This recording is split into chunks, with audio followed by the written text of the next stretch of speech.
Hi guys! So, nag-crave ako ng pork hockings. Pata in Tagalog. Pata guys, I went to the butcher and I asked for pork hockings, I think ang tawag nila. Where is my husband? Hockings or knuckles?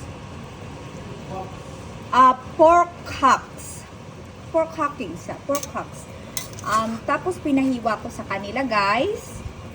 At yan, at lutuin ko siya guys as like paksiw na pata. Pero ito guys, lalagyan ko ng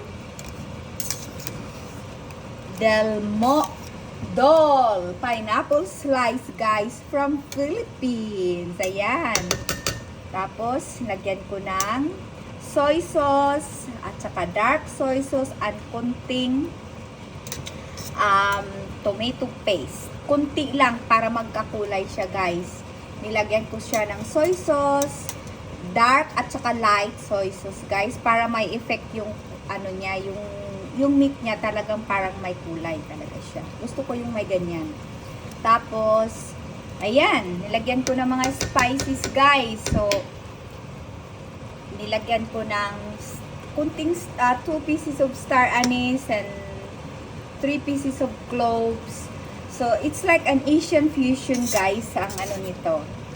Ang pagkapaksiw nito, guys. At of course, daming garlic niyan. At nilagyan ko na ng, ng pineapple yan. Kunti lang ang nilagay ko para pag maluto na siya, pag malapit na talaga siyang maluto, saka ko siya ngayon lagyan. Ito. Pakita ko sa inyo. Ayan, pineapple.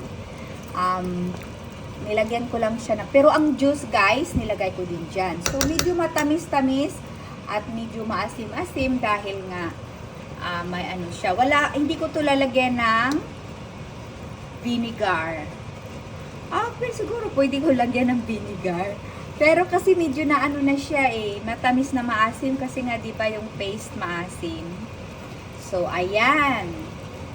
Tapos, pakuluan ko guys ng lutuin ng mahinang apoy for at least 2 hours guys. Talaga para yung skin niya, maganda yung nakuha kong pork hocks this time kasi hindi siya mataba guys.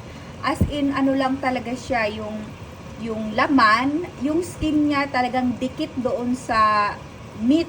So, hindi siya hindi siya yung mataba na hindi ko kasi type yung sobrang yung may taba at saka ito talaga parang bata pa yung niya, yung pork na nakuha namin kasi look, parang katabi nung laman is skin agad.